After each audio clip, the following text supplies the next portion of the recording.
What's up, everybody? I'm Michael F. Florio, and with the Super Bowl now behind us, here are the top 5 players that improved their fantasy stock during the NFL playoffs. At number 5, it is T. Higgins, who put up 100 yards and 2 touchdowns in the Super Bowl. OPI be damned. He averaged over 15 fantasy points per game in the NFL playoffs. He's still going to have Joe Burrow slinging him the ball. He's going to be lining up opposite of Jamar Chase. And with those two and T. Higgins, they form one of the best passing attacks in football. But Higgins might go for a little bit of a discount because everyone is going to want to pay up for the hype that is Jamar Chase. At number 4, Devin Singletary. We used to joke that this guy couldn't see the field. He would need 3 forms of ID to score a touchdown, but in the playoffs, he led all running backs by playing 93% of the snaps.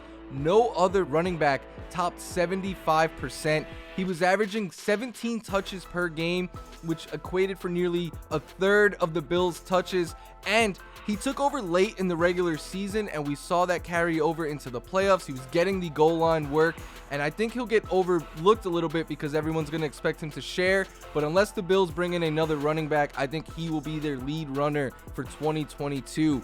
At number 3, Cam Akers. I know Akers struggled in the Super Bowl. He didn't look great at times, but this was a guy who was coming off of a torn Achilles. We did not expect to see him at all in the 2021 season. And then he was leading the Rams, playing 57% of the snaps in the playoffs. He was averaging nearly 19 touches per game, which was over a third of the Rams' touches in the playoffs. That kind of usage for a guy that shortly removed from a severe injury is great. I think his explosiveness should come back, and he is going to be potentially an RB1 in 2022. At number 2, Joe Burrow. We all know how good Joe Burrow is, but he became a superstar in front of our eyes during the NFL playoffs. He showed he is still mobile and can run and pick up valuable fantasy points with his legs. We didn't always see that in the regular season.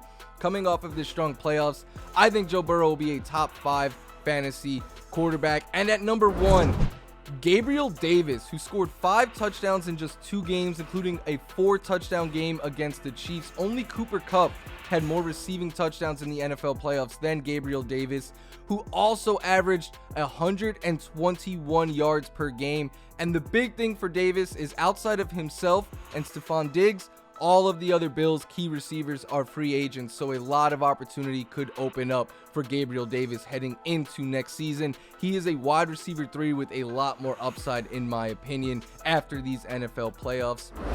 Thank you guys for watching. Those were the top 5 players who increased their fantasy stock during the NFL playoffs. And as always, make sure to follow us at NFL Fantasy.